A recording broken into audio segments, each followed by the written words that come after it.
Arriaza. Conferencia con la participación del doctor Tomás Mundo Arriaza.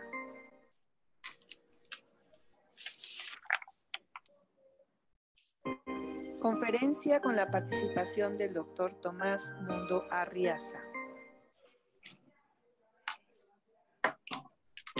Conferencia con la participación del doctor Tomás Mundo Arriaza.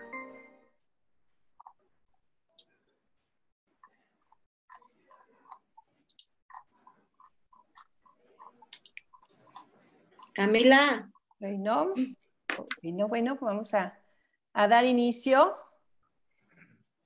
Y nuevamente, saludos a todas aquellas personas que nos ven, que nos escuchan de muchas partes. La verdad es muy grato saber que en toda la República Mexicana hemos sido escuchadas y escuchados, y fuera del país de igual manera.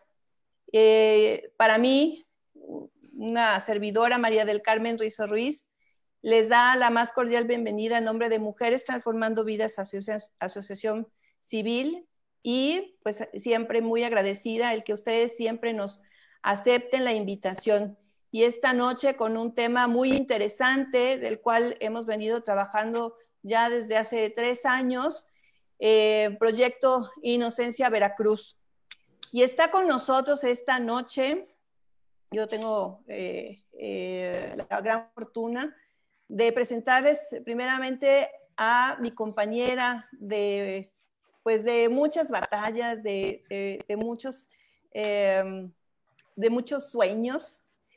Y está con nosotros la licenciada Guadalupe Cario, que es nuestra representante de Mujeres Transformando Vidas en la Ciudad de México. Gracias, Lupita, por estar esta noche, darte este espacio. Gracias. Sabemos que siempre andas muy ocupada y en esa gran ciudad que siempre andas para arriba y para abajo. Y bueno, gracias, ¿qué más?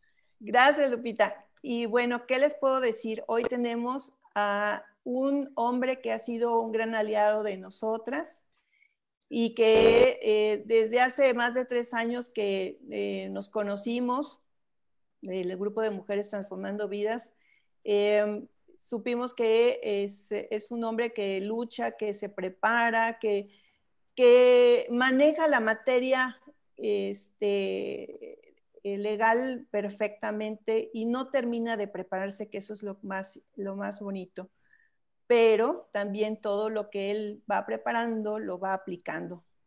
Y bueno, sí, yo le agradezco al doctor Tomás Mundo Arriaza, muchas gracias por habernos aceptado esta invitación y que venga usted esta noche a platicarnos sobre el proyecto Inocencia. Y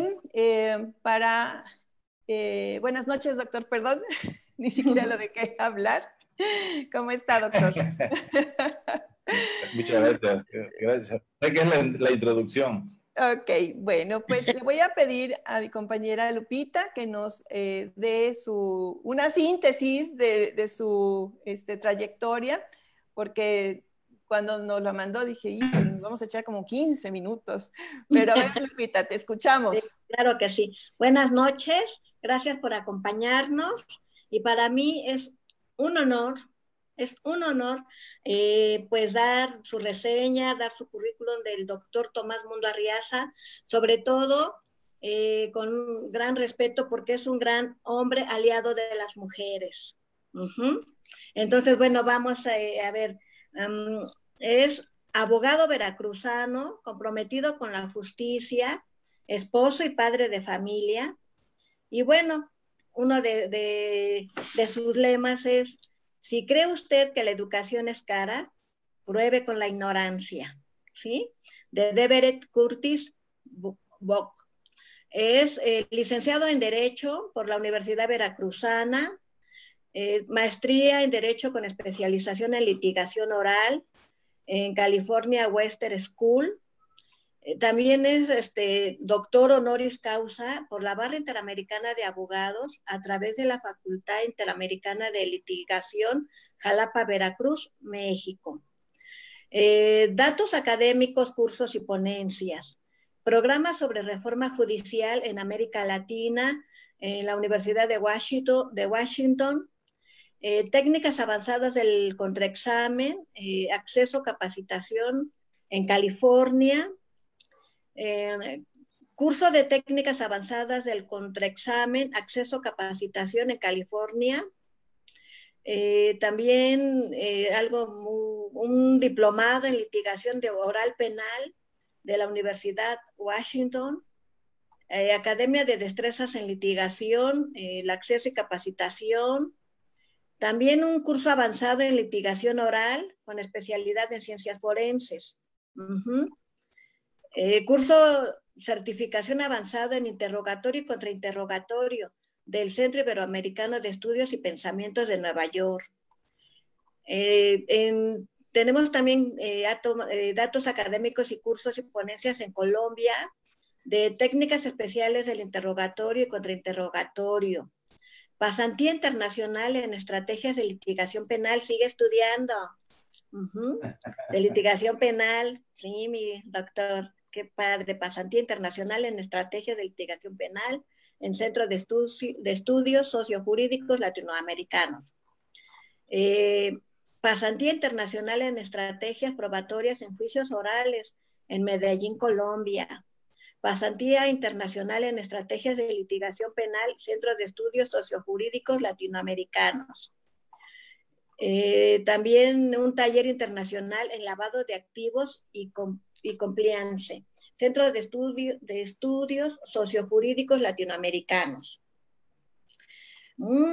Seminario sobre evidencia electrónica y su tratamiento probatorio en procesos adversativos, Centro Iberoamericano de Estudios y Pensamiento, Medellín, Colombia. Toda una eminencia. También cursos y ponencias en Guatemala, en la Universidad de San Carlos de Guatemala, a través de la Escuela de Estudios de Posgrado y la Facultad de Ciencias Jurídicas y Sociales, la Facultad de Derecho de Costa Rica, el Centro de Justicia de las Américas y el Instituto de Estudios Comparados en Ciencias Penales de Guatemala. En Argentina, una ponencia en la Escuela Latinoamericana de Defensores Penales en el Instituto de Estudios Comparados en Ciencias Penales y Sociales. Bienvenido, doctor. Muchas gracias por estar con nosotros y va a ser un placer escucharle.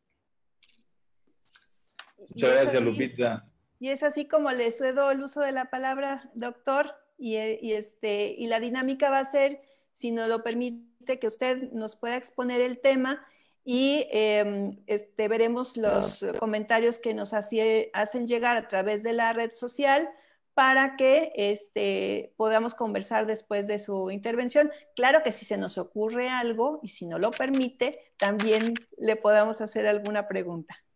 Sí, claro. Es todo suyo el micrófono, doctor. Pues, buenas noches a todos. En esta nueva normalidad,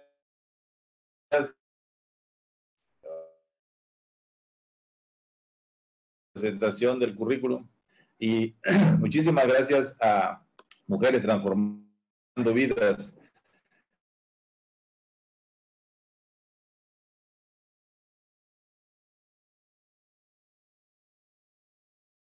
Transformando vidas desde cuando nos conocimos esa primera vez, creyeron en nuestro proyecto.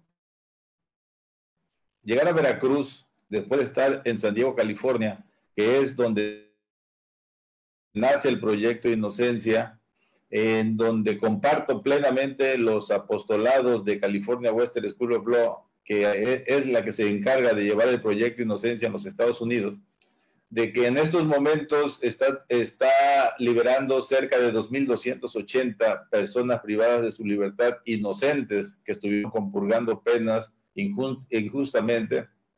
Comparto esa visión y llego a Veracruz.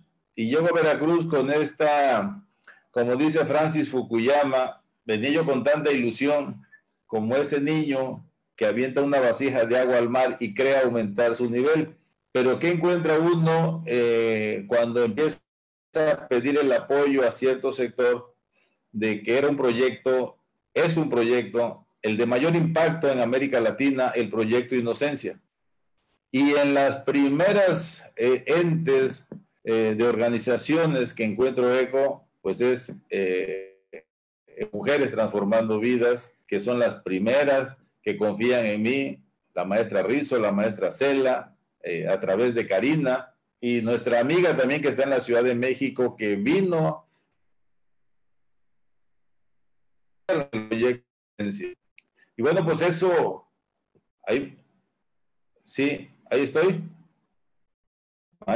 Maestra.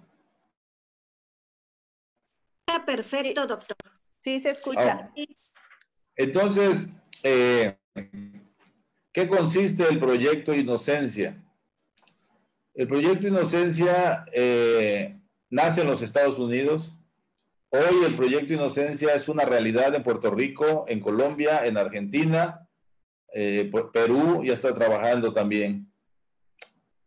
Y fundamentalmente significa que cuando existe un proceso viciado, cuando existe un proceso que una persona fue sentenciada con pruebas que en su momento tenían cierta validez para ese momento procesal, pero posteriormente, gracias al avance tecnológico, se descubre que esa prueba no es la soportada para esa sentencia, y voy a dar un ejemplo ahorita.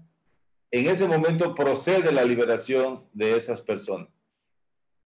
Ahí es cuando entran Mujeres Transformando Vidas, en cuando estamos hablando del proyecto de Inocencia de mujeres encarceladas injustamente, producto de violencia doméstica, y que en Veracruz están enfrentando procesos penales por haber asesinado a sus parejas sentimentales. Esas mujeres están enfermas. Esas mujeres hay que demostrarle a los jueces que no son homicidas. Esas mujeres tienen lo que la maestra Rizo conoce perfectamente ya, el síndrome de la mujer maltratada, y que eso hay que demostrarle al juez para decir que esta mujer está enferma, no es responsable penalmente y debe ser liberada. Pero en Estados Unidos van más allá, es homicidio de hombres y de mujeres. Y otro ejemplo que menciono, en Estados Unidos, allá por 1978-80, se da lo que se llama el síndrome del bebé sacudido. Muchos padres y madres estuvieron procesados y sentenciados a la postre porque se supone que había peritos que determinaban que el síndrome del bebé sacudido tenía 3 características. Y cuando un perito decía, este niño murió porque su madre o padre o la nana le dio un golpe, y al darle ese golpe tiene las 3 características que tiene el síndrome del bebé sacudido. Entonces decía el juez, no me queda duda de que este niño murió por el síndrome del bebé sacudido y debemos condenar al padre, a la madre o a quien en ese momento era responsable, y estaban en la cárcel. Eso fue en 1978. Sin embargo, después de eso, se dan cuenta que esos 3 mismos rasgos que presentaba esa prueba, la presentaban experimentos con monos primero que hicieron, que para empezar no recibían golpes, que para empezar no tenían ese impacto que ameritaba esas características, y entonces los jueces federales de los Estados Unidos dijeron, pues esta prueba no es suficiente para tener en la cárcel a estas personas, y lo que procede es liberarlos. Con todo este bagaje de conocimiento científico, y cuando la maestra Rizo decía que me he estado preparando, uno de los principios del decálogo del abogado, que Lupita lo conoce bien, es estudia. El derecho se transforma constantemente, si no cada día serás menos abogado. Entonces, hoy en día, con el conocimiento que tenemos los abogados, donde la prueba científica es fundamental en todos los procedimientos, donde el impacto de la bala, de una pistola, ya no es el mismo esquema que nos enseñaron en la universidad hace muchos años. Si nosotros no tenemos este conocimiento de las ciencias forenses, que como lo dijo la maestra Lupita en mi currículum, asistí en Colombia y a San Diego, California, a ver exactamente el trabajo del abogado en la investigación de campo, en la ciencia forense, no podríamos hacer una pregunta correcta a un perito que nos presente la fiscalía donde está acusando a alguien, si nosotros no conocemos la escena, si nosotros no conocemos nada de ciencias forenses, va a ser muy difícil hoy en día con el sistema penal acusatorio, como la maestra Rizzo lo conoce, que uno de los temas centrales es la contradicción. Y la contradicción significa que la persona testigo que va a deponer en mi contra en este momento, tengo el derecho fundamental a una defensa técnica adecuada de saberlo contrainterrogar.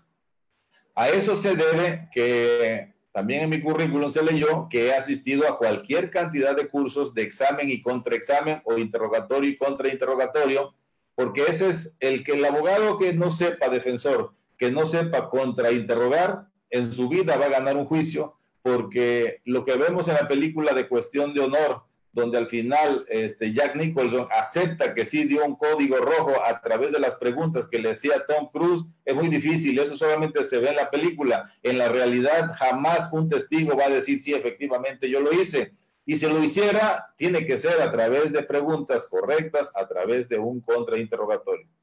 Esta pequeña introducción de lo que es Proyecto Inocencia, cuando traigo todo esto a Veracruz, repito, las primeras que encontré eco fue Mujeres Transformando Vidas. Nos dimos a la tarea, compartieron el Proyecto Inocencia y bueno, pues empecé a tener un gran respaldo y apoyo de todas ellas y empezamos a trabajar.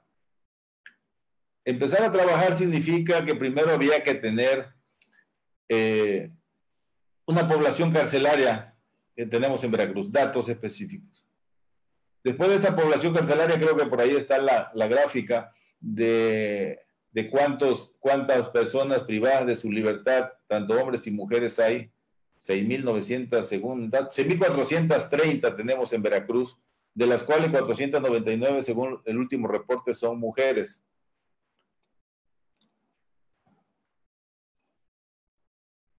Ahí está, la parte final está.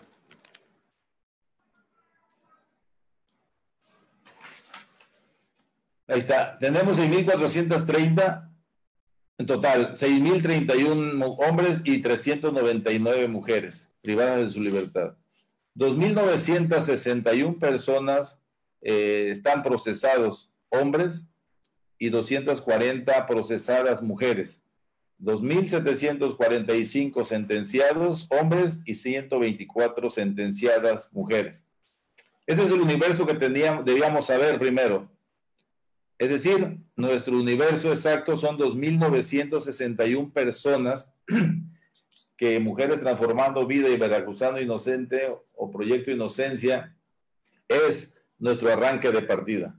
Fundamentalmente los indígenas. Cuando arrancamos el proyecto eran 549 indígenas privados de su libertad por mucha razón. En Estados Unidos funciona de la manera en que allá solamente están revisando asuntos de sentenciados. Yo tuve la fortuna de hacer un máster en California Western School of Law y participar en el análisis del expediente de Rafael Madrigal. Rafael Madrigal, un tipo acusado de homicidio, sentenciado a 25 años de cárcel, 9 años en prisión, con todo el procedimiento normal. 25 años de prisión condenado, él ya llevaba compurgando 9 años en la cárcel y de repente existe una llamada, porque él formaba parte en sus inicios de una pandilla ahí en Los Ángeles.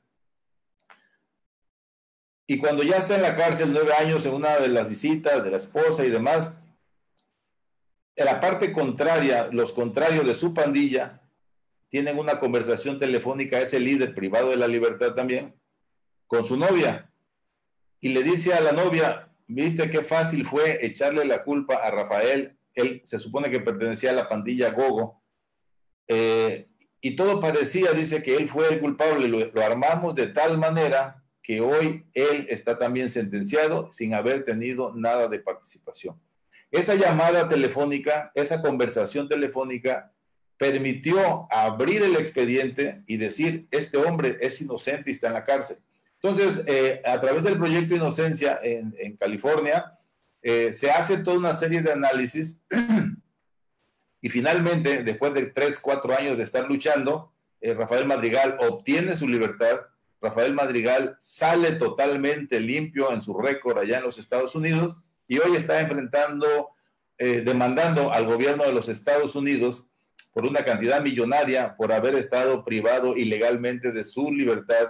En Estados Unidos se está pagando $150 diarios por cada, $150 por cada día que estuvo uno en prisión injustificadamente. Entonces ya va muy avanzada la demanda de Rafael Madrigal. Sin embargo, dice Rafael, fueron 9 años de mi vida perdidos con una familia que afortunadamente estuvo siempre al lado de él. Tuvimos la oportunidad de que Rafael nos fuera a dar una conferencia allá a San Diego y bueno, ahí nos explicaba él el papel tan importante que jugó la familia. Bueno, pues todo esto lo platico con la maestra Rizo, la convenzo y además se dejó fácilmente convencer de que era un proyecto muy generoso socialmente, porque en esto es muy importante mencionar que a las familias que estamos ayudando no les cuesta absolutamente ni un peso. Afortunadamente la maestra pues tiene sus recursos bastantes y también un servidor ahí contamos y hemos avanzado mucho. Cuando tenemos este universo de personas, nosotros en el caso de Veracruz no nos queremos ceñir únicamente a esperar que le dicten una sentencia condenatoria a las personas para en ese momento actuar. No, en Veracruz en este momento tenemos un desprecio absoluto por la ley, los gobiernos, los que imparten justicia. Por eso la frase de Derek Curtis Bock cobra muchísima vigencia aquí en Veracruz. Si crees que la educación es cara, prueba con la ignorancia. Y estamos probando con la ignorancia y nos está saliendo carísimo, porque para los que nos están viendo en otros lados, Veracruz tenemos 99% de impunidad en los procedimientos penales. Nuestro estado es el lugar 31 de 32 de los peores tribunales de justicia a nivel nacional, no dicho por nosotros, sino dicho por impunidad cero. Estamos en el lugar 29 de 32 de los peores que imparten justicia civil a nivel nacional.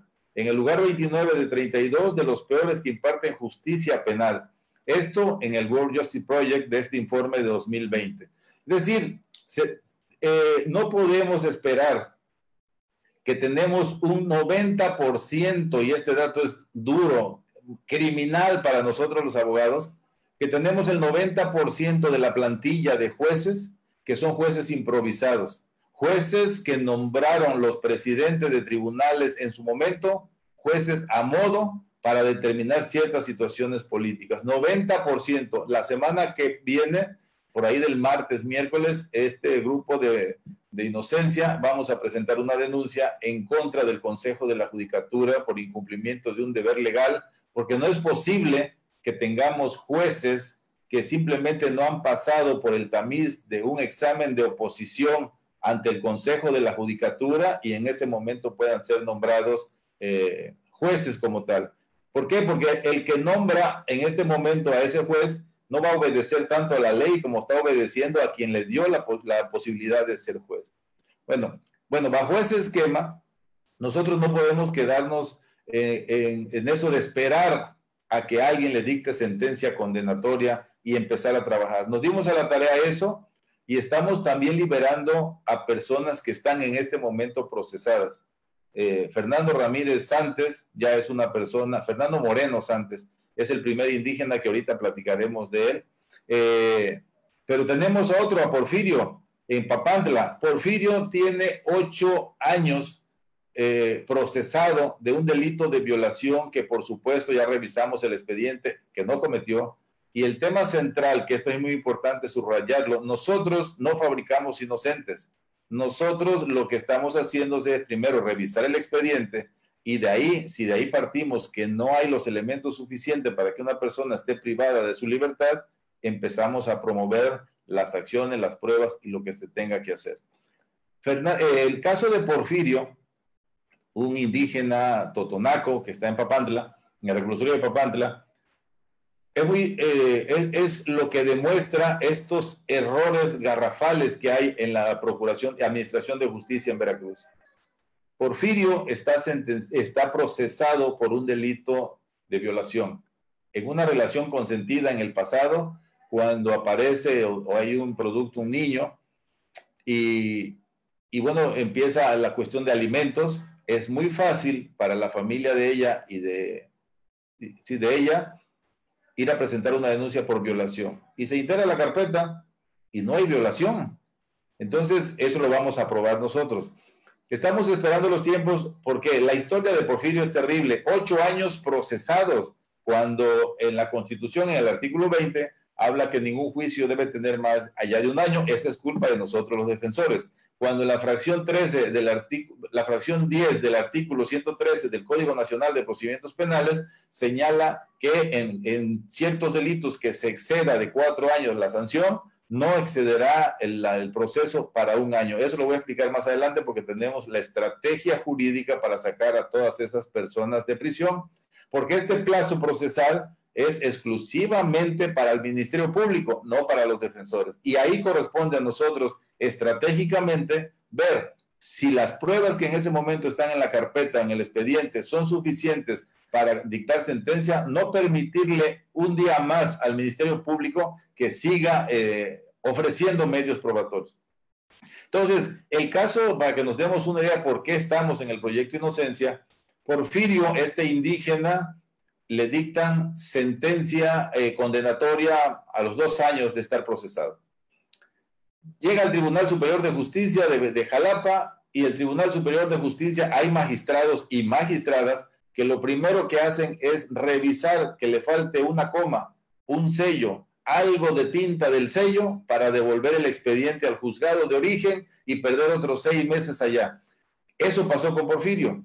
Llega el expediente a Jalapa, y una vez que llega el expediente, ese magistrado, fue magistrada, empieza a revisar, dice, le faltaron folios a las hojas, le faltaron números, regrésalo, 3 meses o 6 meses.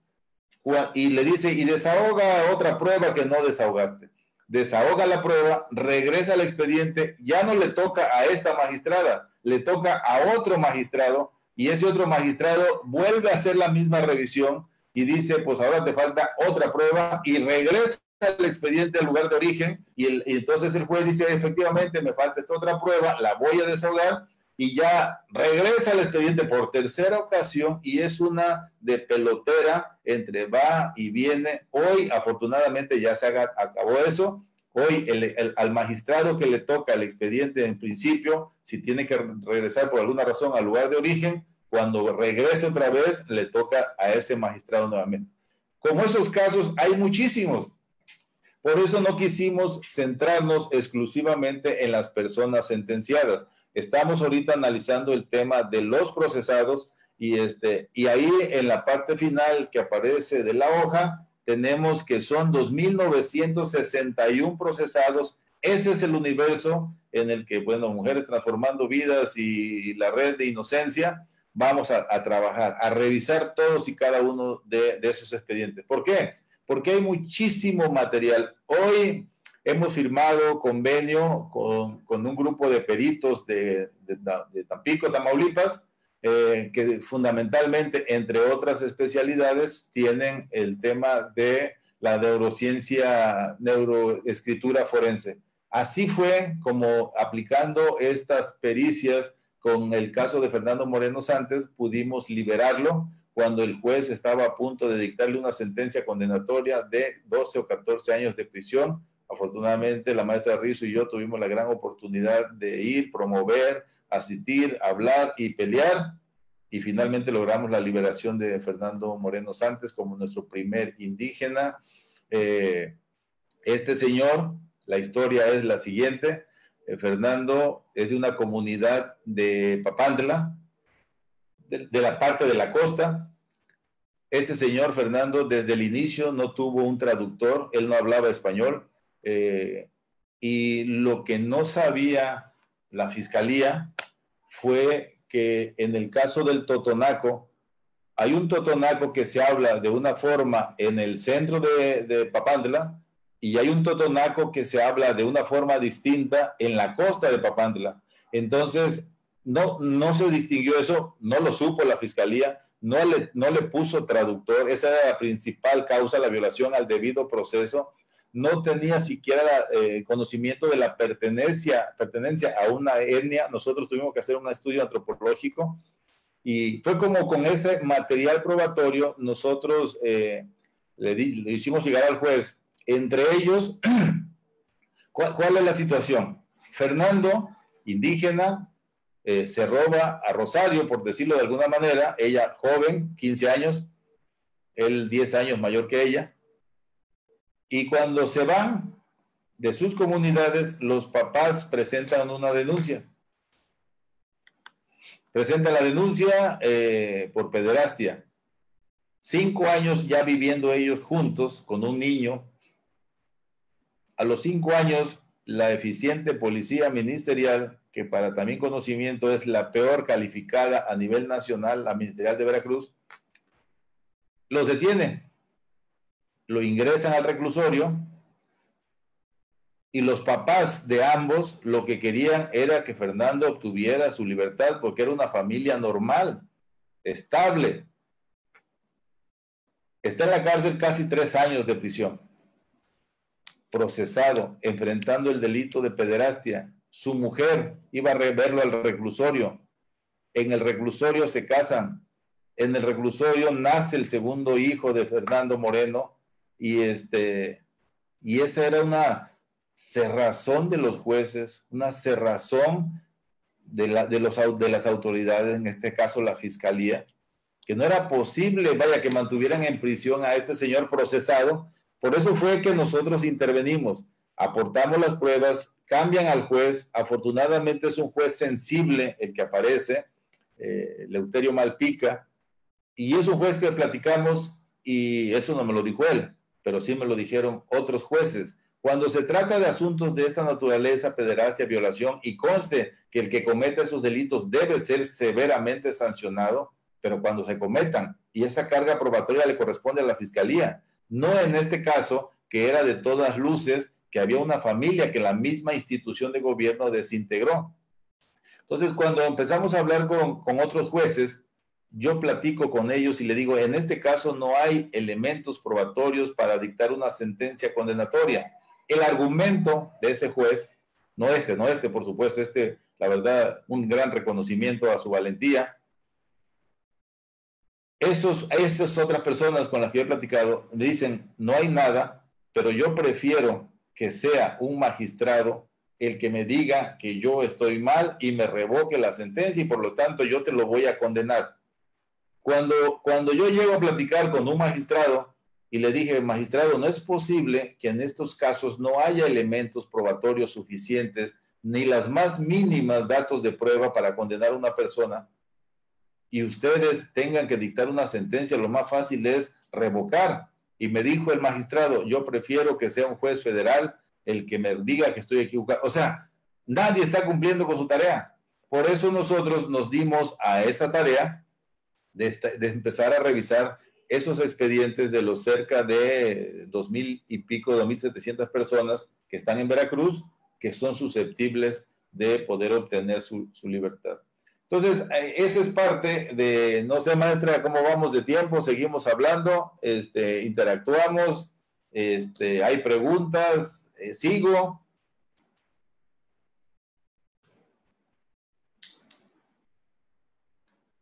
Pues ahí estamos bien, ¿me oye ahí? Seguimos y Ahí, yo le pediría que ahí es un momento que usted conoce, no sé si se puede ver más para arriba la foto. No, hasta ahí. Ok, esa foto está muy bonita, usted lo vivió, porque es una foto que precisamente muestra el pie que tiene adentro en la cárcel, Fernando, y el pie que automáticamente tiene afuera en la libertad. Adentro en el brazo se le ve una Biblia, porque antes estuvo rezando, se le ve la Biblia, abajo se le ve la camisa naranja que traía todavía como procesado, no tenía dinero, no tiene, no tenía nada más, más que una gran ilusión por obtener su libertad. De esto nos llevó varias veces estar platicando previamente, y el director del reclusorio, un tipazo también, nos decía Francisco García, el director del reclusorio, que la verdad, gente muy sensible, que este señor no debía estar en la cárcel, pero no estaba en sus manos decidir su libertad. afortunadamente llegó Inocencia y Mujeres Transformando Vidas, y hoy miren a Fernando, ahí está. Me gustaría, digo, que esto es un momento para mí, en lo personal, maestra Rizo, extraordinario. Usted me hizo favor de acompañar a ver cuando él obtiene su libertad, para ver lo que él siente al respirar por primera vez el aire, al obtener y al saber que Fernando estuvo a media hora de ser condenado a 12 años de prisión por un delito que no cometió, con pruebas que no tenían ningún sustento de peso para poderlo condenar, pero simplemente por miedo se dictan esta clase de sentencia. Este es Fernando Moreno. Entonces, Fernando sale, nosotros estábamos coordinando su salida, ahí está, ahí es la primera estrecha de mano, pero también está más adelante la maestra Rizo que me acompañe, y me gustaría, maestra, que usted viera, usted expresara lo que usted sintió, porque vi que estaba usted llorando, el ver a este hombre recuperar su libertad, ver que su familia, su esposa, la que lo estaba acusando, por la que lo mantenía el gobierno en la cárcel, lo estaba esperando con los hijos, y adelante se ven las fotos donde él está abrazando a su familia, a los hijos y a la familia de la mujer, que era el ente que lo acusaba. Pues sí, definitivamente. Sí, es definitivamente una escena inolvidable que impacta, yo creo que a la vida de cualquiera de los que estábamos ahí presentes, porque el ver de inicio a su familia, conversar con ellos y con ellas, obviamente estaba su esposa, ahí estaba el papá o el suegro de don Fernando, su madre, sus hermanas, sus hermanos, son familias muy grandes. Sus niñitos, su niña y su niño, en un sentir ambivalente, ¿no? Entre la tristeza porque don Fernando se perdió muchos sucesos familiares y una alegría porque obviamente él puede salir de la cárcel. Siempre rodeando la fe que ellos procuran, pero con un agradecimiento inmenso, ¿no? El agradecimiento porque obviamente nunca se imaginaron el que se pudiera poner afuera a don Fernando de manera altruista. Digo, hay desgraciadamente una conciencia colectiva de que pues todo cuesta. Y estamos hablando de personas tan humildes que decía don Fernando, iba él a empezar de cero, ni siquiera una casita, o sea, nada contaba él para salir ya de la cárcel, porque él había hecho su parcela, él había hecho una casita donde estaba viviendo con su niña y su esposa, y bueno, todo eso lo perdieron cuando él ingresa a la cárcel. Entonces, realmente es algo que nos incita a ver qué pasa con todas estas que considero yo víctimas del sistema y que al final sufren traumas muy severos al interior y que, bueno, ya quedó fuera, pero nadie se preocupa por ellos, por todo lo que vivió su familia, sus niños, que dejan muy marcadas sus vidas, ¿no? Y es ahí donde también tenemos su pendiente, porque todo esto sucedió días antes de que se viniera la pandemia, pero tenemos todavía un proceso que dar con don Fernando y con su familia precisamente para ver cómo ir los estragos del hecho de que él estuviera en prisión, porque es algo emocional que no se recupera fácilmente, ¿no? Y bueno, por ejemplo, Fernando es el primero de muchos que tenemos listos, gracias, como dice la maestra, con esta pandemia. Ahí está el encuentro con su madre, ahí está detrás está el hermano, al lado está parte del equipo nuestro, que también es muy importante reconocer la labor de Adrián Ferral, de Paco, de don Memo Casanova, de Josué Rivero, de Iván Espinosa, Baldomero González, todo es el equipo nuestro de abogados que nos están apoyando allá. Ellos hicieron un trabajo extraordinario, llevar al antropólogo a la comunidad donde estaban los indígenas.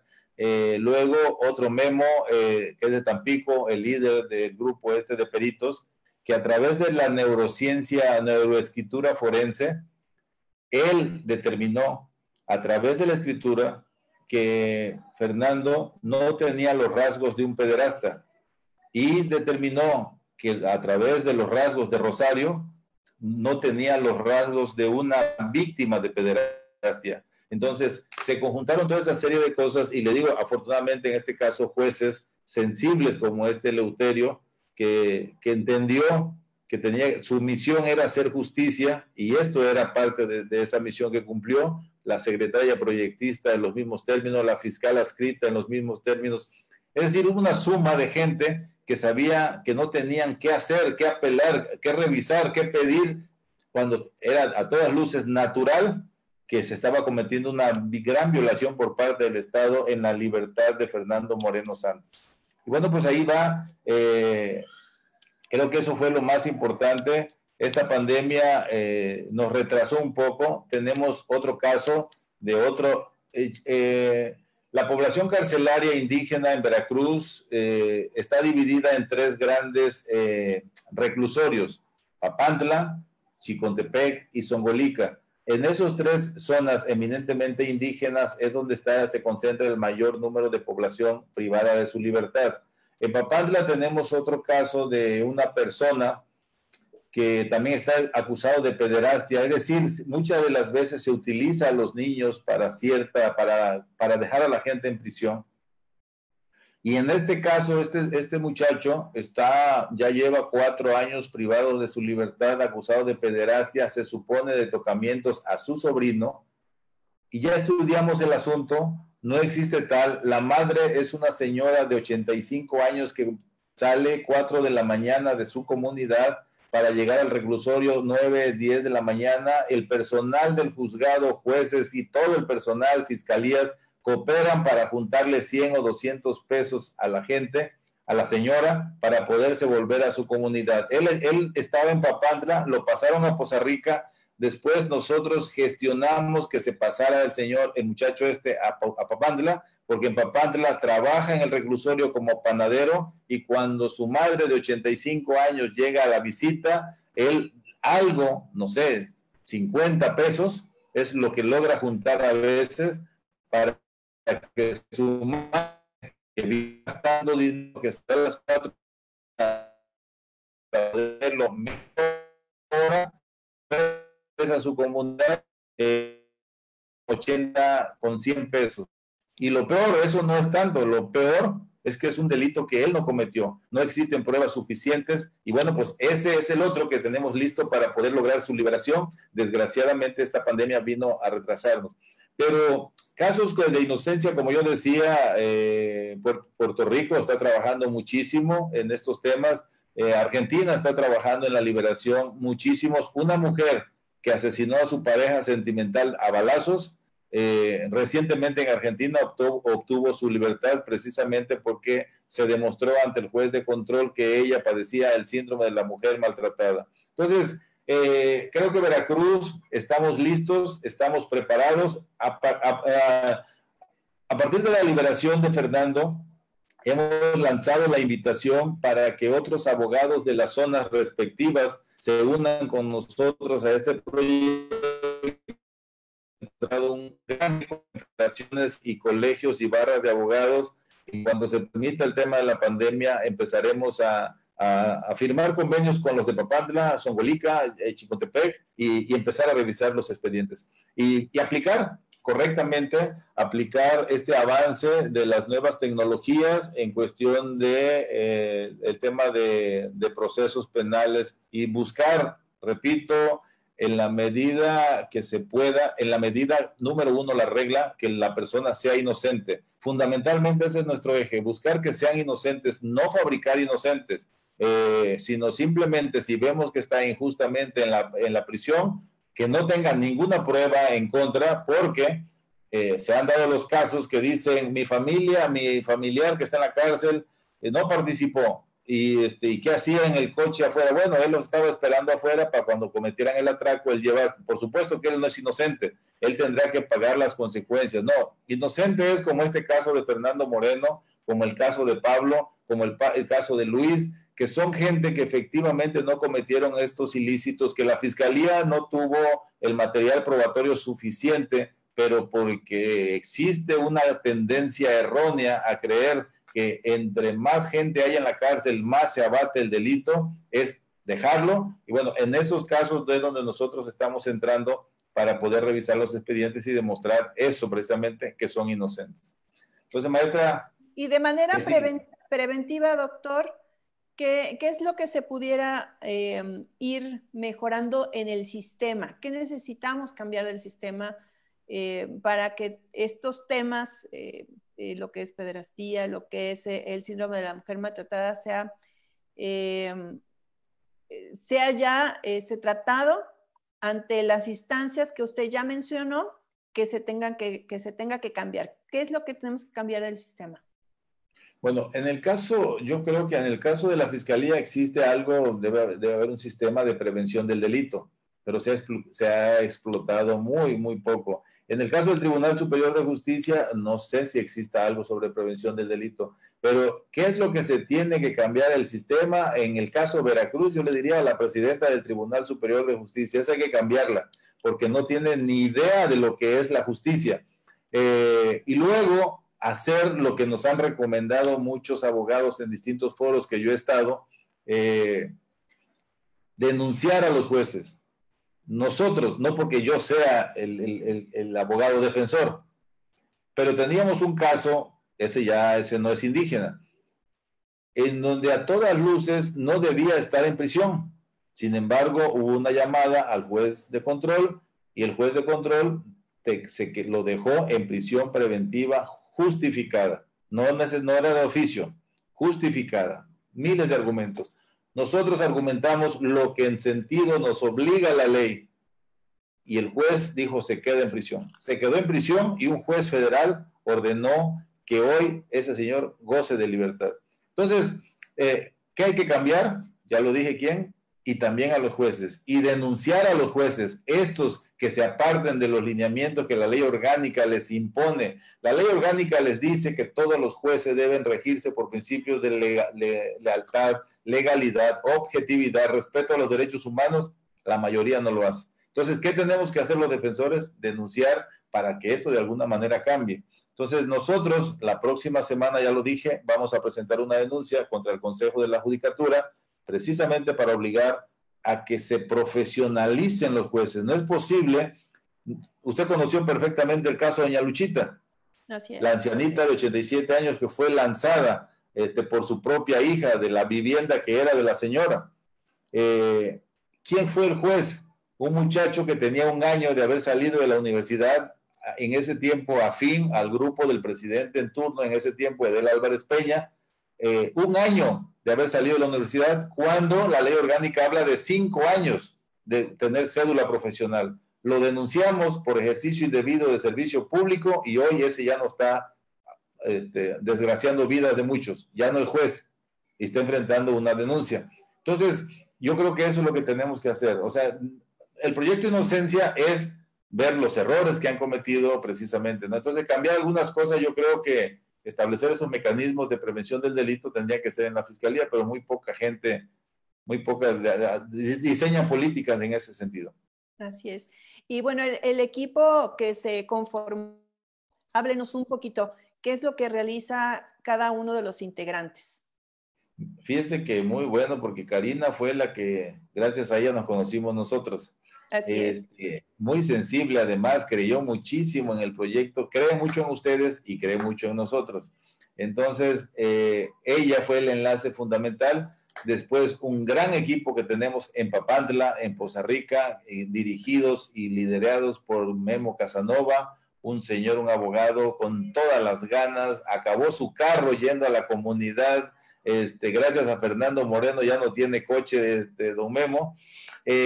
Adrián Ferral, Paco, todos ellos, Josué Riveros en Jalapa, Iván Espinosa, Baldomero, todos nos llegan de información. Entonces ese grupito de Papantla llevó al antropólogo, que también el antropólogo hizo su trabajo gratis, lo hizo convencido, fue una gran suma.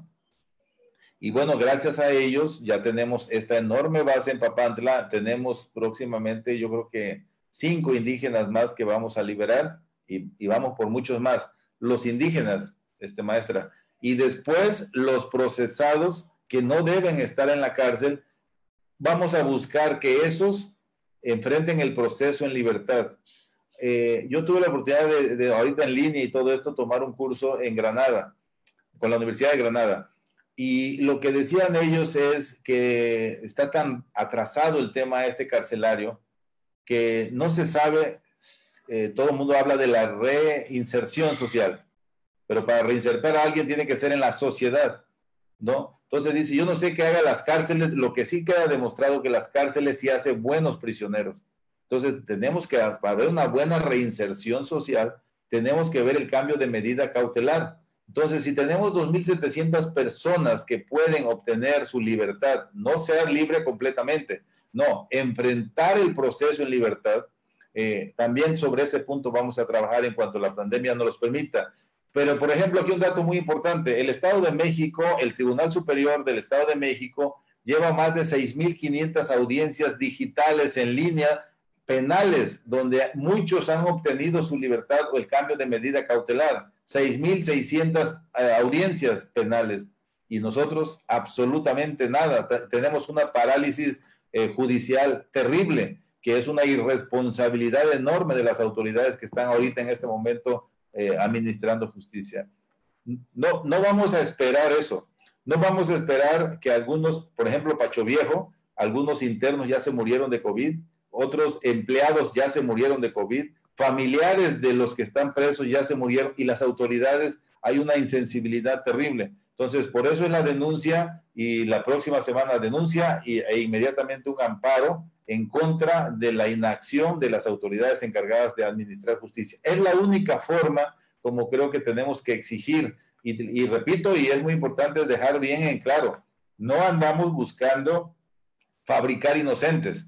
Vamos a revisar y de acuerdo con ustedes, Mujeres Transformando Vidas, de acuerdo con abogados, la iglesia se está sumando también a este proyecto. Muchos ojos que van a decir, este señor o mujer es inocente, este señor o mujer no tiene las pruebas en contra. En otros hay una víctima, hay que respetar a la víctima, o sea, todo vamos a respetar nosotros, no nada más simplemente estar liberando por liberar gente. Y el tema central es sacar a los indígenas, sacar a las mujeres y liberar o cambiar la medida cautelar a ese universo de 2.700 personas que están procesadas actualmente en los reclusorios de Veracruz. Claro, porque hay, desgraciadamente, cuando se menciona el tema de pederastía y de violación, digo, el tema lo recibimos como haciendo cara de fuchi porque ¿cómo decir que es inocente o es culpable?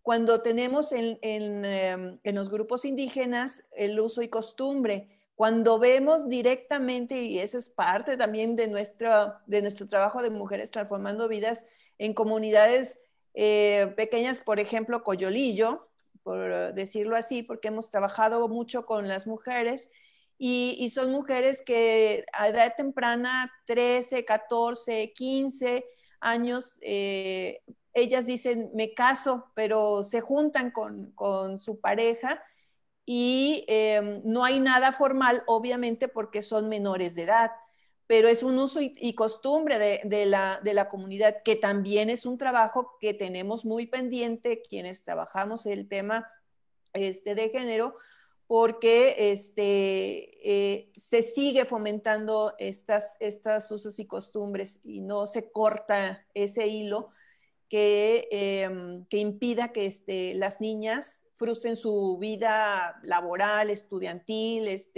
su vida en general, ¿no? Entonces, qué difícil también para nosotras expresar esta parte, porque quienes se les menciona estos dos temas, quien no sabe cuál es el procedimiento, y qué bueno que usted lo está explicando perfectamente, pues damos opiniones diversas y contrarias, ¿no? Entonces, pudiera manejarse de que por qué estamos sacando a violadores de las cárceles, porque estamos justificando acciones en tenor de pederastía cuando no existe, ¿no? Y cuando hay otros temas más importantes que no han sido parte de la justicia, porque sabemos de temas públicos muy fuertes que no han sido ni siquiera tocados, ¿no? Están ahí bajo carpeta. Entonces, creo yo que estos temas sí son de hablarse con la sociedad y que nosotros hemos dicho en muchas ocasiones que, y por los medios de comunicación, que estamos también a la orden si existe algún caso que reúna estas condiciones. Algo de lo que yo aprendí con usted es que la parte indígena, lo que ya había mencionado con el caso de don Porfirio, no tenemos traductores. Y entonces, parece que el compañero que está en el equipo de usted, el antropólogo, decía que solamente hay un traductor, creo, por la región norte, cuántos indígenas tenemos encapsulados y no tienen la posibilidad de tener esta vía de acceso a la justicia a través de alguien que les haga la interpretación. No, pero yo creo que aquí es muy importante lo que usted dice, maestra, porque ¿se acuerda cuando hablamos? Y digo, y la verdad que mi agradecimiento a ustedes, porque tuvieron ese valor. Cuando alguien dice, vas a defender a un pederasta, todo el mundo dice, ¿cómo lo vas a defender? Y tuvimos el valor ustedes de decir, vamos a asumir el costo social que pueda tener, porque al final el tipo es inocente. O sea, si hubiéramos sido unos insensibles, o sea, decir, a ver, es pederasta, hay que se quede, cuando había elementos suficientes para que mostraban que el tipo es inocente, ¿no? Entonces, eso es muy interesante, porque tengo datos yo de cuántos secuestradores, cuántos violadores y pederastas fabricó Fidel Herrera, fabricó Duarte de Ochoa, fabricó el bienio de Miguel Ángel Yunes. O sea, es decir, se criminalizó la pobreza y la ignorancia. Y a esos secuestradores indígenas, uno los ve y dice, este señor no puede participar, para empezar, ni siquiera habla español. Entonces, y cuando ve uno el proceso desde la fiscalía, pues está viciado y dice uno, bueno, mi compromiso en la inocencia es revisar totalmente, este señor no tuvo ninguna participación en este delito, y eso fue el acierto de ustedes de poder decir, a ver, nos enfrentemos a la crítica. Incluso cuando yo anuncio que voy a empezar a analizar el expediente de Fernando, todo el mundo me dice, vas a tener un gran costo social porque te van a recriminar por estar defendiendo a pederastas. Y no me arrepiento al día de hoy de defender a Fernando y de haberlo hecho y de devolverlo al seno de su familia. Obviamente, al hacerlo me refiero no yo, sino todo el grupo de abogados que estaban con nosotros y que ustedes también se sumaron y creyeron en eso. O sea, porque es muy fácil pues sacar al de lesiones, es muy fácil sacar por delitos de otro tipo, pero enfrentarse a esto y hoy con la satisfacción de que le dijimos a la sociedad, se equivocaron ustedes, yo creo que ese es el precio y el premio que tenemos a este esfuerzo y el agradecimiento por siempre para ustedes haber creado, porque no era nada fácil, no era nada fácil enfrentar esta situación. Entonces, hay que seguir, maestra. Mujeres claro. Transformando vidas las necesito, ¿no? Y tenemos ahí, doctor, precisamente también pendiente el tema de las mujeres. ¿Cuántos casos se han visualizado con el tema del síndrome de la mujer maltratada? 50 mujeres que están privadas de su libertad. Y fíjense, eso es precisamente la evolución del derecho. Tenemos que cuidar muchas cosas. El síndrome de la mujer maltratada es una. También tenemos el síndrome de la víctima provocadora, que también se tiene que revisar y analizar. Por eso decía yo que era muy importante el no fabricar inocentes. Entonces, el síndrome de la mujer maltratada, desde Theodore Walk, allá por 1978, que se acuña por primera vez el término, se empieza a trabajar sobre este tema. Son 5 características que tiene el síndrome de la mujer maltratada. ¿Y cuál es el trabajo de nosotros? Junto con los peritos, ante el juez de control o ante el juez de enjuiciamiento, que esa mujer está enferma. No nosotros abogados, es el perito. Y por eso, cuando la licenciada Lupita lee el currículum, y dentro de eso hay muchos cursos de interrogatorio y contrainterrogatorio, es precisamente eso, decirle al juez, aquí está un experto, especialista, que le va a usted a decir cuáles son las características del síndrome de la mujer maltratada y por qué esta mujer debe estar en libertad. Y lo que decía esta autora del libro es que el gobierno, cuando una mujer va a decirle, me está pegando mi marido, me pegó mi marido, me sigue pegando el marido o la pareja, el gobierno, los funcionarios encargados le dicen, espérate tantito. No atiende ese reclamo de justicia que está haciendo la mujer. Cuando la mujer, después de pasar todas estas vicisitudes de violencia, decide poner fin a esa violencia y asesina a su pareja sentimental, en ese momento el Estado dice, no, pues ahora sí voy a actuar contra ti, y cae todo el peso del Estado y son acusadas normalmente por homicidio con calificativas, premeditación, ventaja y todas las que se da. Incluso Colombia, en este momento, está trabajando, ellos le llaman el síndrome de la mujer maltratada, pero es la muerte del tirano. Entonces, aquí nosotros hablamos de legítima defensa. Colombia dice, opera el síndrome de la mujer maltratada todavía cuando el tipo golpea a la esposa, la deja medio muerta, ella espera que el hombre se vaya a dormir y una vez que se duerme lo mata. Ahí opera también parte del síndrome de la mujer maltratada. Es decir, Colombia va mucho más allá que nosotros. Nosotros todavía hay jueces que se niegan a reconocer este fenómeno. Entonces, bueno, tenemos que abrir, claro, es el primer caso, no hemos tenido uno, nada más que pase esta pandemia, nada más que la presidenta del tribunal abra los juzgados, habremos de presentar nuestro primer asunto y ver cuál va a ser la respuesta. La respuesta tiene que ser que nos las tienen que liberar. Y si no, bueno, pues ya seremos noticia nacional y pelearemos. Justin Brooks es el director del Proyecto Inocencia en San Diego, California. Justin ha liberado en cerca de 20 años 2.280 personas privadas de su libertad. Justin, San Diego a Los Ángeles son 2 horas en coche.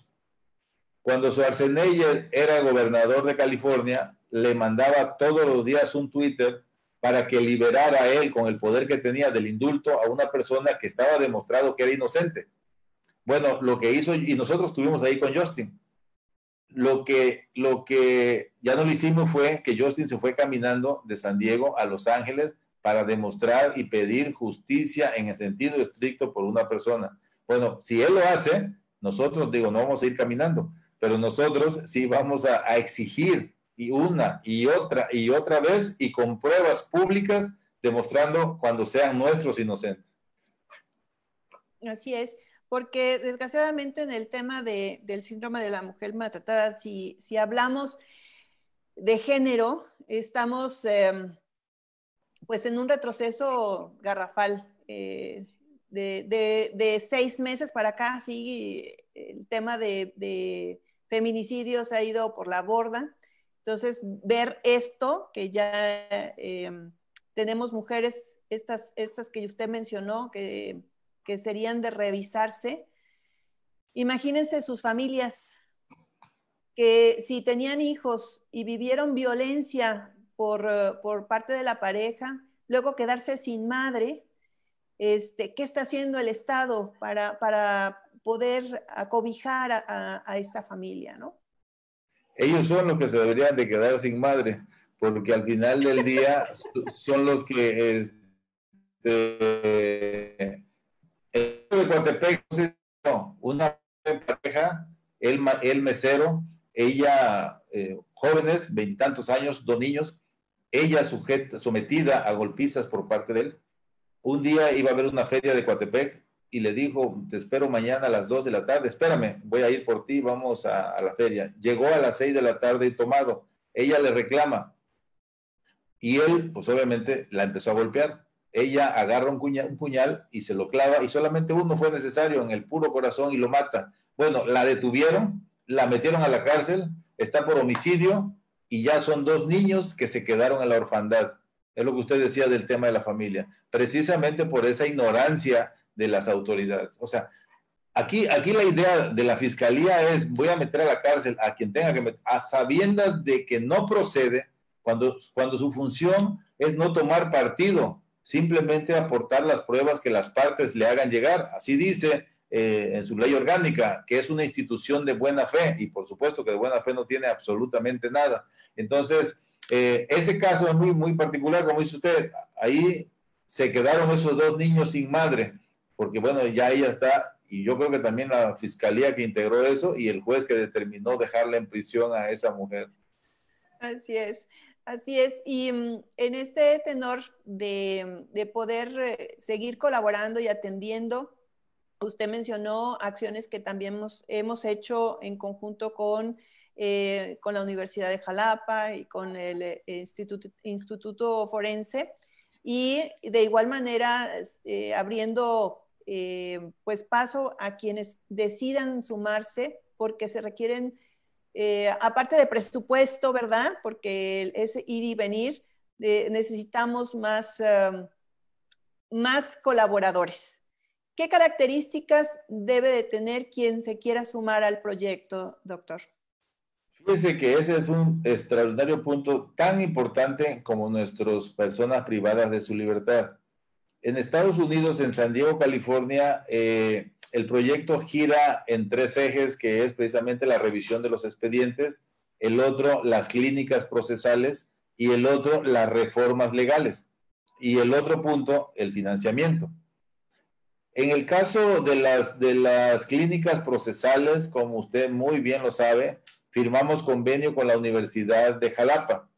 Su rector, Carlos García Méndez, sensible a esto, firma con nosotros, con Mujeres Transformando Vidas y con el Proyecto Inocencia, un convenio para que sus alumnos de 8º semestre o más avanzados o a punto de terminar de la carrera vengan a revisar los expedientes de nosotros, con nosotros, guiados por alguien, nos acompañen a las audiencias para que vean cómo se desarrolla el tema de las audiencias y posteriormente les sirva como liberación de servicio social. Imagínense la experiencia que van a agarrar esos jóvenes abogados ya enfrentándose a la práctica real del derecho. Entonces, muy importante, hasta ahorita en este momento y gracias a la pandemia es que ya no hemos podido seguir firmando, pero tenemos ya el convenio con la Universidad de Jalapa, pues listo nada más para continuar con otras universidades. Y el perfil que deben reunir es, ahorita también ya están sumados algunos abogados, lo dije a través de Joel Castillo, un abogado que está comprometido también con este proyecto. La característica es que realmente se sumen con nosotros, confíen, crean en el proyecto Inocencia y bueno, pues que tengan esta vocación de que esto es totalmente gratis. Ya después ya habrá algunos empresarios que quieran donar para que el proyecto siga. Y esas son las virtudes fundamentales. No les cuesta a las familias absolutamente un peso. Y afortunadamente, fíjense que la Iglesia Católica también ya está sumada con nosotros. Ellos están haciendo lo mismo, pero ellos están pagando fianzas.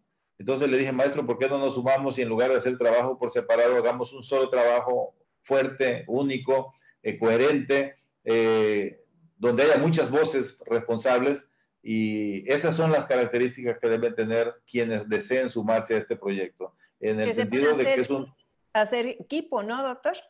Y que es totalmente altruista. Y mire, en Estados Unidos, para empezar, Andrés Oppenheimer habla de que ya no hay héroes solitarios, ya no hay nadie que diga yo soy, yo puedo y soy el superhombre.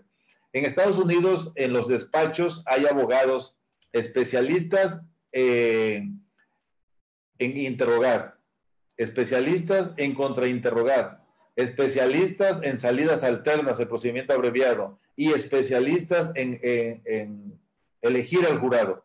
Acá no tenemos jurado, pero en un despacho hay de todo. O sea, no es decir, no, yo soy especialista en alegato de apertura, yo también soy bueno en interrogar y soy mejor en contrainterrogar. Y sé, no, hay de todo. Entonces, la idea es muchos brazos, muchas voces, muchos ojos, muchas opiniones jurídicas responsables, profesionales, actuales, y creo que es la única forma como podemos derribar esta barrera de la insensibilidad, esta barrera de la frialdad de quienes están ahorita procurando y administrando justicia. Creo que esa es la suma. Esto no va a ser el éxito de Mujeres Transformando Vidas, esto no va a ser el esfuerzo de Veracruz, el Proyecto Inocencia, esto es el esfuerzo de todos los que creemos y queremos una mejor justicia en Veracruz. Yo creo es la única manera. Yo he platicado con amigos de Colombia, amigos de Perú, estamos en la misma dinámica, hartos de que haya inocentes en la cárcel y que no hagamos absolutamente nada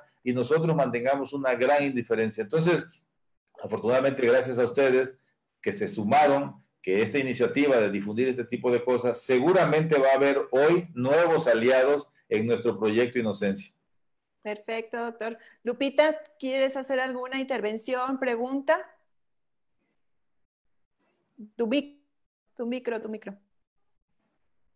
Pues solo decirle al doctor que pues aquí estamos, nos sumamos y sobre todo, como dice él, qué bueno que se están haciendo pues este tipo de pláticas para que pues la gente se entere y se pueda sumar y sobre todo, como lo dice él, ¿no? No es fabricar inocentes, simplemente es ver la técnica de la violación del debido proceso, que es lo que es con lo que él comienza, ¿no? El ver el expediente, el leerlo, para poder, pues así, saber a quién se le puede ayudar. Y en este caso, doctor, yo le quisiera preguntar, con la ley de amnistía, ¿cómo ve?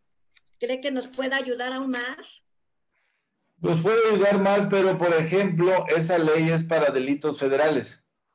Entonces yo creo que los diputados en el estado deben trabajar sobre ese tema en el caso de los estados, ¿no? Entonces sí va a ayudar, pero solamente a aquellos procesados o sentenciados en delitos federales. En el caso de Veracruz, por ejemplo, tenemos una población de federales de 98 hombres y 18 mujeres procesadas. Entonces, de ese universo es muy poco y solamente son para ciertos delitos, no es para todo el universo. Yo creo que el proyecto Inocencia, en el caso de la ley de amnistía, sí puede servir, pero el proyecto Inocencia puede servir para todos los que ya están sentenciados, en este caso los federales, ¿no? Así, pues sí, como decía usted, ¿no? Más que nada, pues se ve ahí que por falta de, pues, de conocimiento y el debido proceso, pues mucha gente está privada de su libertad porque no tuvo un traductor, no tuvo un abogado defensor, incluso ellos firman sin siquiera saber leer ni escribir.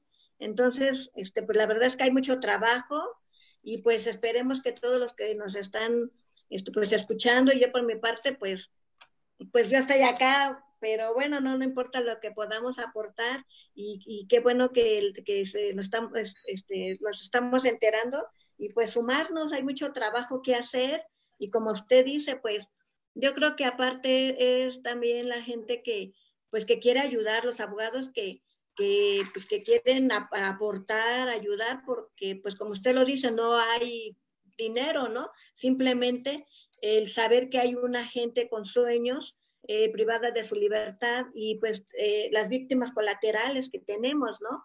Porque algunas veces pues son en mujeres que han matado a sus esposos, pues se quedan los hijos sin la mamá y sin el papá. Entonces pues ahí también ya viene otra situación que también es de pensar, qué pasa con las víctimas colaterales, los niños, ¿no? O sea, fíjese que, por ejemplo, Fernando Moreno estuvo 2 años en la cárcel, 2 años y medio más o menos.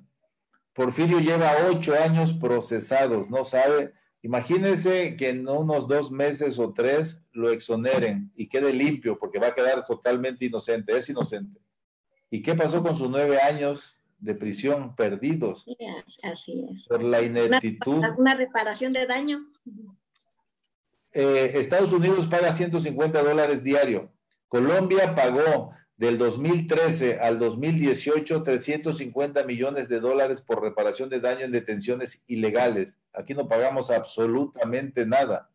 Entonces, ¿qué es lo que viene? Yo creo que insistir sobre ese tipo. Por eso el otro tema de inocencia era las reformas a la ley. Aquí, por ejemplo, en Veracruz, un falso testimonio, venden dos testigos y dicen, efectivamente, yo vi que él lo mató, y viene el otro y dice, sí, yo estaba a 1,5 metros que ella lo mató. Lo condenaron. Después se prueba que esos testimonios fueron falsos.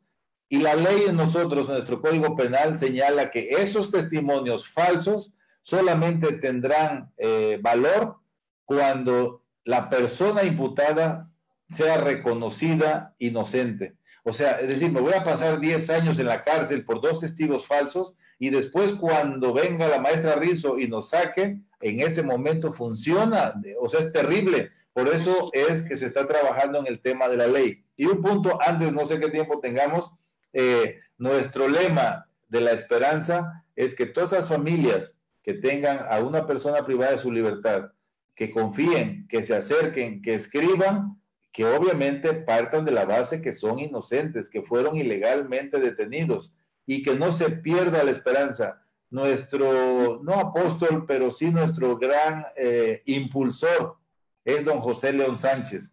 José León Sánchez es un costarricense que estuvo 30 años en la cárcel, acusado de un delito que no cometió, acusado de homicidio y robo a la Basílica de Los Ángeles, que es muy parecida a la Basílica de Guadalupe, y gracias a 3 magistrados en 1900 y pico, dijeron, este señor no cometió ese delito y obtuvo su libertad. Cuando lo entrevistan después a don José León Sánchez, que regresa a la misma San Lucas, en el reclusorio donde estuvo preso casi toda su vida, dijo él, por la libertad yo hubiera dado un brazo y quizá un ojo, o quizá los 2 brazos y quizá los 2 ojos. Entonces, esos inocentes que están en prisión en Veracruz, gracias a Mujeres Transformando Vidas y el grupo que nosotros encabezamos, vamos a ir a buscar la libertad de cada una de ellas. Pues, así es. ¿Sí, Lupita? Pues yo digo, hacer la invitación a los que se quieran sumar a la red de Veracruz, veracruzano inocente, que pues que haya más, los que se quieran sumar, ¿no? Y en este caso es lo que yo le iba a preguntar, no sé si podamos dar algún teléfono, aparte un medio de comunicación para comunicarse con usted, las personas que en este caso pues quieran que se les apoye, porque pues el ir a leer los expedientes, no sé cómo en este caso el gobierno del estado de Veracruz, cómo le está ayudando a usted. No, el gobierno absolutamente en nada, al contrario, poniendo todas las trabas que puedan. No, nosotros aquí con el esfuerzo de todos nosotros, este grupo que dije, cada quien con su propio esfuerzo económico, creyendo en este proyecto, estamos ayudando y el mismo personal de los juzgados saben que estas personas son inocentes y ayudan, tanto a todos cooperando para las copias, cooperando para leer los expedientes. Esa es la manera. Ahora, en el caso de cómo nos pueden localizar, ahí están las redes sociales. Mujeres Transformando Vida es nuestro gran enlace, y una vez que dejen los datos nosotros nos comprometemos, pero digo, para que no perdamos el tiempo nadie, tiene que ser casos donde realmente pues sean detenidos injustamente, ¿no? Porque si hay participación delictiva, pues es muy difícil y perdemos el tiempo de estar revisando los demás. Yo creo que las familias deben saber si sus familiares fueron detenidos ilegalmente, y ahí en ese momento que nos escriban y con muchísimo gusto revisamos los expedientes. Pues quiero decirle, doctor, que hay muchas personas que nos están viendo, que han escrito en el muro de este en vivo, y que agradecen mucho su participación. Obviamente es en este comentario de donde podemos recibir algún caso. Como lo dijo el doctor, está ahí nuestro Messenger, y yo les pondré de igual manera el link de la página del doctor, donde también ustedes pueden escribir a través de su Messenger, y estamos atentos a todo lo que ustedes nos vayan proporcionando de información o se quieran sumar de igual manera a este proyecto. Decirle que de igual manera mis compañeras, nuestra presidenta Dora María Talamante también le manda un gran saludo. Ella desde Sonora está recuperándose, está enfermita, por eso no nos pudo acompañar y se excusa de no haber estado presente con usted. Y está Acela y todo el equipo siempre presente con estas acciones. Ustedes fueron muy sensibles y Dora más sensible todavía, porque ese día vino de México a vernos a Jalapa. Nos tomamos un cafecito en la parroquia y la verdad creo que la convencí con el proyecto. Un saludo donde esté y que se recupere pronto nuestra queridísima amiga Dora. Gracias, doctor, gracias. Y bueno, pues nuevamente decirles a todos los que nos han seguido en la transmisión, Mujeres Transformando Vida les agradece el que estén siguiéndonos con todas estos temas que son importantes, son de reflexión. A veces esta parte, mientras no tengamos ningún problema, no nos interesa saber qué es lo que vive la gente que ha sido encarcelada. A nosotros sí nos preocupa y más que preocuparnos, nos ocupa. Doctor, yo estoy muy agradecida y a nombre de mis compañeras, de Lupita, de Dora, de Acela, de Paz, Karina que ha sido nuestra compañera que hace toda la parte operativa, no está aquí presente, pero ella siempre, como usted lo mencionó, fue nuestro enlace desde un inicio y somos mujeres que pues nos preocupa ¿qué podemos hacer para mejorar la sociedad mexicana? Seguimos trabajando, son muchos los temas que estamos abordando. Le comentaba yo a usted, estamos también trabajando con la Organización de los Estados Americanos en seguimiento de la Cumbre de las Américas. Estamos trabajando el tema anticorrupción y de igual manera vamos a requerir del apoyo de usted, si así nos lo permite, para poder trabajar los marcos jurídicos que podamos exponer ante alguna estrategia de orden nacional a través de la organización de la sociedad civil y actores de la sociedad. Ese es otro de los trabajos que estamos realizando y estrategias que estamos haciendo de igual manera en conjunto con amigas que están en Colombia, en Argentina y en Perú, que pronto estaremos sacando al aire. Nos va a auspiciar una universidad de Colombia, no recuerdo ahorita el nombre, pero se están sumando a esta red de mujeres que queremos seguir trabajando en pro del género, pero de la sociedad misma y los derechos humanos, que es algo muy importante. No sé si quiere usted concluir con algo, doctor. No, agradecerles a ustedes y felicitarlas. Creo que es el momento de aprovechar estos vacíos ahorita que hay, de andar en la calle. Hay que quedarse en casa y para quedarse en casa hay que aprovechar estos foros que ustedes atinadamente están difundiendo. Las felicito enormemente. Se está cumpliendo con la misión esa, transformar vidas. Entonces, no cuenten conmigo en lo poco que yo pueda servir. Ese tema de anticorrupción también le entiendo un poco. Con muchísimo gusto hablamos y creo que con esto estamos cumpliendo todos. Decía Gandhi, todo lo que hagas es muy pequeño, lo que hagas en este mundo es muy pequeño, pero es importante que lo hagas. Entonces, yo creo que ahí vamos, paso a paso. Ese es nuestro granito, esa es nuestra aportación y seguramente muchos encarcelados injustamente verán la luz del día muy pronto. Y otros que deben estar en la cárcel, esos también hay que buscar la manera de meterlos a prisión. Así es. Exactamente. Pues qué labor tan hermosa, doctor. Muchas gracias. Muchas gracias. Muchas gracias, Lupita. Lupita, muchas gracias, doctor. Muchas gracias a todas las amigas y amigos que siguieron esta transmisión. Y para los que se perdieron nuestra transmisión, de igual manera se va a quedar en este muro para que lo puedan ver y lo vamos a subir también a nuestra plataforma de YouTube.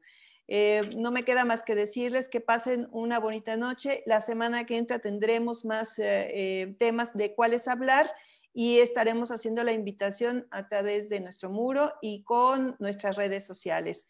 Un beso, un abrazo, doctor Lupita.